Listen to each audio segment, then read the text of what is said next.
Protecting your daughter is our priority. One afternoon, a sudden call from the police jolted me. Why would they be calling me? What on earth happened? As I listened, shock coursed through me at their words. What do you mean? It turned out they had found my 4-year-old daughter alone and had taken her into their care. But she was supposed to be at the amusement park with my husband. Little did I know, this call would mark a significant turning point in our lives. I'm Karen, 30 years old, juggling work from home while raising my daughter. 5 years ago, I married my college classmate Andrew, and together we have a 4-year-old daughter named Jennifer. My husband is incredibly hands-on with childcare, often taking our daughter out on his days off. He's also on the cusp of a big promotion, so life has been quite rosy for us, thanks to him and our delightful daughter. That was until I received that fateful call. Today, we're going to the amusement park, Jennifer had exclaimed with excitement that Saturday. My husband, off work, had taken her, though I was meant to join. A last-minute work task foiled my plans. We're off. Have a great time, I called after them, watching as they held hands and headed to the car. All right, time to nail work today. It's going to be a good day, I murmured to myself as I retreated to my home office.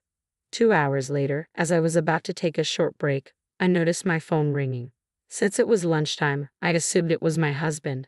However, the caller ID displayed an unknown number, leaving me on edge. Answering cautiously, I was greeted by the police, informing me they had found my daughter alone. But there was no way she'd be alone. She was supposed to be at the amusement park with my husband. Initially, I thought it was a prank. I decided to double-check with my husband. Hello, there's something I'd like to ask you, I began. What's up? He replied casually. Where are you and Jennifer right now? I inquired, my concern growing. We're at the amusement park, my husband answered, still nonchalant. My heart raced as I struggled to process his words. The police just called me, saying they found Jennifer. What's going on? What? Well, she's laughing next to me, he replied, sounding slightly unsettled. As long as you're together, that's fine, I said, trying to reassure myself. Can you put Jennifer on? No, she says she's too embarrassed, my husband responded. But she loves playing phone games and calling us when we're out.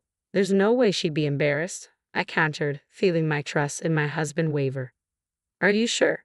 It sounds like something Jennifer would do. Look, maybe Jennifer is tired too. Can we drop it now? My husband's eagerness to end the conversation only fueled my suspicion. Suddenly, I noticed something off. Wait, it's unusually quiet. There's no sound of laughter or amusement park rides in the background, I pointed out, my apprehension deepening. He claims they're at the amusement park, but could that be true? I'll see you at home then, I said, unable to shake the feeling of unease. With that, he hung up. As I pondered my husband's odd behavior and the unsettling silence, a nagging sense that something wasn't right consumed me. I realized I hadn't checked the GPS on my daughter's phone amidst the chaos of the police call. But it shows they're at the amusement park, I murmured to myself, surprised by the confirmation. The GPS confirmed they were indeed where they were supposed to be. However, the call from the police still left me uneasy. Worried yet suspicious, I decided to head to the amusement park. When I arrived at the Lost and Found Center, there she was, my daughter, chatting happily with a police officer. But as soon as she spotted me, tears streamed down her face. Dad said he'd wait for me on a bench and that I could go on any ride I wanted. I was playing, and then when I looked around, he was nowhere to be found, she sobbed. Concern gnawed at me as I listened to her story. I asked the staff for details. They had found my daughter wandering alone in the park. Despite several announcements calling for her guardians, no one showed up, prompting them to contact the police. Thankfully, she had a tag with her address and my contact details, allowing them to reach me quickly. Where could he be? What's he doing? My husband wasn't the type to abandon our 4-year-old daughter like this. Could he be in some sort of trouble? I shook off the unsettling thoughts as I focused on comforting my daughter. Mom, I took lots of pictures, she said, handing me her toy camera, a special gift from her grandfather. Even though it's just a toy, it can take real photos. Curious, I turned it on and scrolled through the pictures. You've got to be kidding me, I muttered under my breath as I came across a photo of my husband hugging an unfamiliar woman. My heart sank as more similar photos appeared, making me feel sick to my stomach. Jennifer, who is this woman? I asked, trying to keep my voice steady. She's a friend of Dad's, Jennifer replied innocently, but her words felt like a punch to the gut. Dark memories flooded back. My husband had cheated on me once before, 5 years ago when I was pregnant. We had reconciled then because of our impending child, but now he was doing it again, and using our daughter to cover it up. He probably left her here to be with his mistress. Do you know where Dad went, Jennifer? I asked, my voice trembling. She shook her head, tears welling up in her eyes as she recounted how he had forcefully pushed her away earlier, telling her she was big enough to play by herself. I'm so sorry you had to go through this, sweetie, I whispered, taking her hand as we headed home. Late that night, my husband rushed through the door, looking panicked. Where have you been, and what have you been doing? I demanded, my anger barely contained. He picked up on the tension in my voice, looking tense himself. Actually, Jennifer went missing, he stammered. You said she was fine on the phone. Why did you lie? I pressed.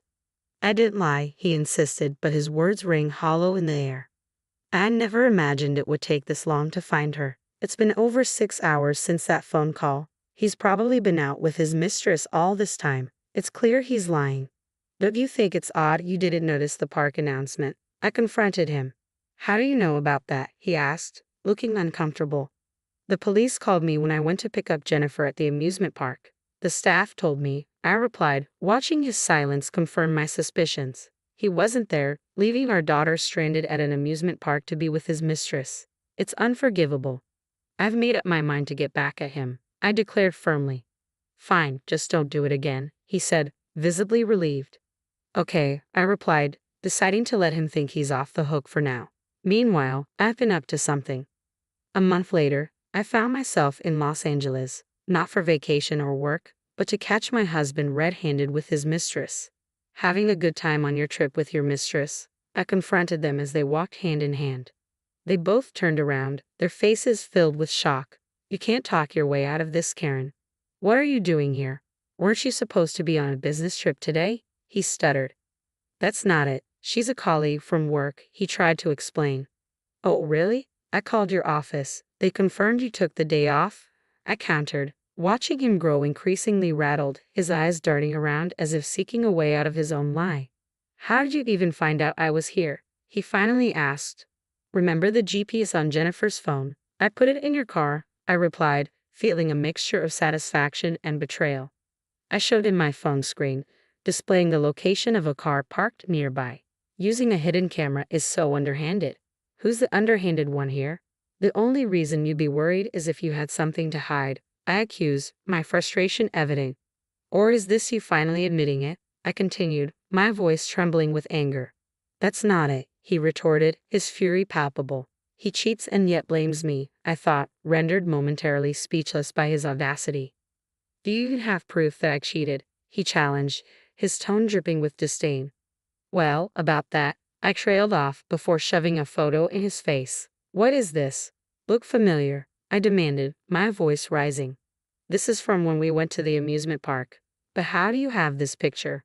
You were supposed to be working, he sputtered, his disbelief evident. Jennifer took it. Toy camera actually works, you know, I replied, my frustration mounting. You've got to be kidding me, he muttered, his expression shifting from disbelief to denial. This isn't even me, he insisted, attempting to dismiss the evidence. To counter his attempt to weasel out, I handed him a large number of photos.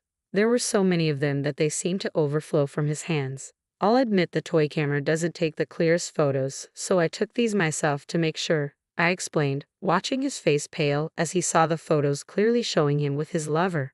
How could you be all lovey-dovey with her right in front of our daughter? You're despicable, I accused, my voice trembling with a mixture of anger and betrayal. In a desperate attempt to erase the evidence, he began tearing up the photos.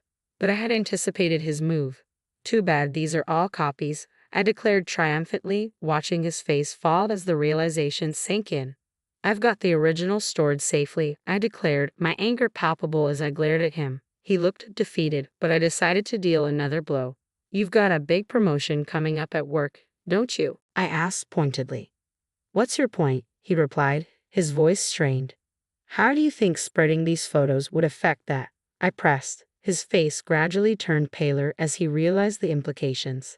His company values character when considering promotions. If word got out about the affair, It could ruin his chances. Please don't do this. Do you really think I'll forgive you now? I've been a good husband all this time, haven't I? He pleaded, desperation creeping into his voice. A good husband wouldn't leave his daughter at an amusement park, I retorted loudly, watching him visibly shrink back. But I've been taking our daughter out every week lately, haven't I? He countered weakly. That was just to keep me off your scent about your affair, wasn't it? I shot back, my voice dripping with accusation. I'm really sorry. Just please don't tell my work, he begged, his almost tearful face failing to elicit any sympathy from me. Do you remember when you cheated on me 5 years ago while I was pregnant? I continued, watching his face tense and sweat form on his forehead. I haven't forgotten the agreement we signed. His eyes widened in realization. No, this isn't what it looks like. It's not an affair, he stammered, but his words fell flat. Then what is it? I demanded, my voice cold and unyielding. He fell silent, starting to cry, pathetic. Then go ahead and sign this, I said, thrusting divorce papers towards him. No, I don't want to break up. Who will take care of things at home if you're gone? He protested weakly. Staying together now is impossible, I stated firmly. I promise no more affairs, he screamed, his eyes bloodshot with tears, but his words didn't reach my heart. I'm not angry about the affair anymore, I replied calmly. What, so you're forgiving me? He asked hopefully. No, I replied firmly.